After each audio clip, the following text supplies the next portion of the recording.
బులెటిన్లో spin news చూద్దాం.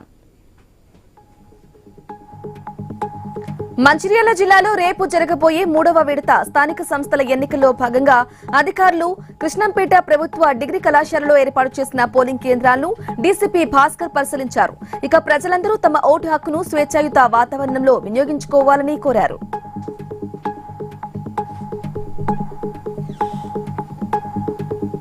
కడప జిల్లా చౌడూరు గ్రామంలోని 60 ఎకరాల తోపు పోరంబోకు భూమిని రైతులు ఏళ్ల తరబడి సాగు చేసుకుంటున్నారు. అధికారులు వారి భూములను లాక్కుంటున్నారని మాజీ ఎమ్మెల్యే రాచమల్లుకు ఫిర్యాదు చేశారు.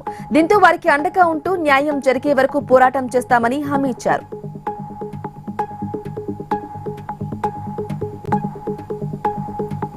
సోషల్ మీడియాలో నాయకుల మాఫింగ్, అశ్లీల పోస్టులు పెట్టిన కేసులో వైసీపీ బద్వేల్ సోషల్ మీడియా కార్యకర్త బత్తల శ్రీనివాసులు రెడ్డిని పోలీసులు అరెస్టు చేశారు.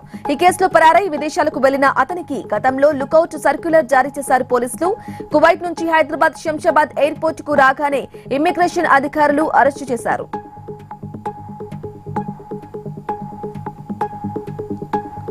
నంద్యాల జిల్లా నాగలుటి రేంజ్ లో పెద్ద పులి కోసం వేసిన ఉచ్చులను ఫారెస్ట్ అధికారులు గుర్తించారు. రోజు వారి విధుల్లో భాగంగా అడవిలో గస్తీ నిర్వహిస్తున్న ప్రొటెక్షన్ వాచర్లు ఉచ్చులను పసిగట్టారు. వన్యప్రాణులను వేటాడిన పాత నేరస్తుల కదలికలపై ఫారెస్ట్ అధికారులు ప్రత్యేక నిఘా పెట్టారు.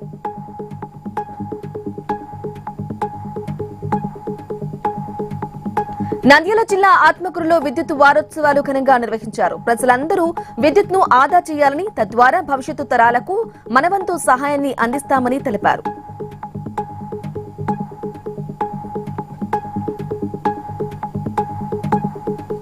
నంద్యాల జిల్లా ఆలగడ్డలో 50 పడకల సామాజిక ఆసుపత్రిని ఎమ్మెల్యే భూమా అఖిలప్రియ ప్రారంభించారు.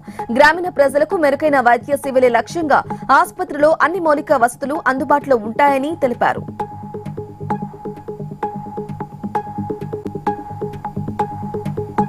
ప్రకాశం జిల్లా సింగరాయకొండలో చంద్రబాబు చిత్రపటాలకు వికలాంగుల హక్కుల పోరాట సమితి నాయకులు పాలాభిషేకం చేశారు. దివ్యాంగులకు చంద్రబాబు ఇంద్రధనస్సు లాంటి 7 సూపర్ పథకాలను అమలు చేసిన సీఎంగా చరిత్రలో నిలిచారని తెలిపారు.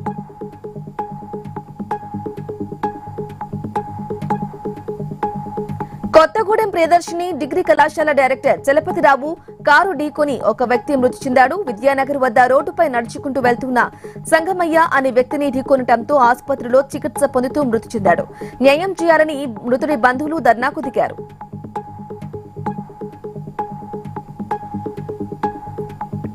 ప్రతి విద్యార్థి దేశం పట్ల దేశభక్తితో మెలకాలని తాడేపల్లిగూడెం ఎమ్మెల్యే బొలిశెట్టి శ్రీనివాస్ అన్నారు. టీబీఆర్ సైనిక్ స్కూల్ 54వ కార్గిల్ విజయ దివాస్ కార్యక్రమంలో ఎమ్మెల్యే పాల్గొన్నారు.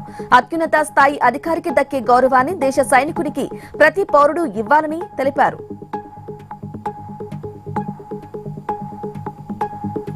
క్రీడలు శారీరక ఆరోగ్యంతో పాటు మానసిక వికాసాన్ని పెంపొందిస్తాయని, విద్యా రథాల ఆరోగ్యంగా ఆనందంగా ఉండి తమ కుటుంబాలకు అండగా నిలవాలని రాజమండ్రి రూరల్ ఎమ్మెల్యే గోరంట్ల బుచ్చయ్య చౌదరి అన్నారు. ఉమ్మడి తూర్పుగోదావరి జిల్లాల polytechnic sports and games meet 2025 బొమ్మూరులో ఎమ్మెల్యే ప్రారంభించారు.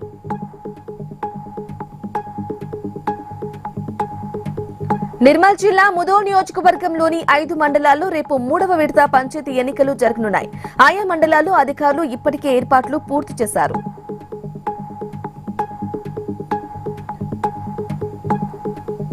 రంగారెడ్డి జిల్లా మహేశ్వరం నియోజకవర్గం పరిధిలోని 3వ విడత స్థానిక సంస్థల ఎన్నికలకు అధికారులు సర్వం సిద్ధం చేశారు.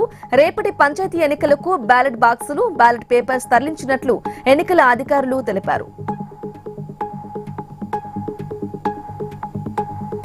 ఆదిలాబాద్ జిల్లా ఆసిఫాబాద్ మండలంలో జరుగుతున్న 3వ విడత స్థానిక ఎన్నికలను ప్రశాంత వాతావరణంలో నిర్వహించాలని సీఐ బాలాజీ వరద ప్రసాద్ సూచించారు.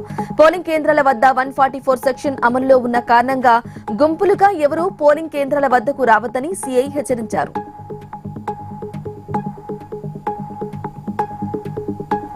కర్నూలు మెడికల్ కాలేజీ వద్ద ఘోర రోడ్డు ప్రమాదం జరిగింది. బైకును జయరాజ్ స్టీల్ బస్సు అతి వేగంతో వెనక నుంచి ఢీకొట్టింది. ఈ ప్రమాదంలో బైకుపై ప్రయాణిస్తున్న చిన్న అనే వ్యక్తి అక్కడికక్కడే మృతి చెందాడు.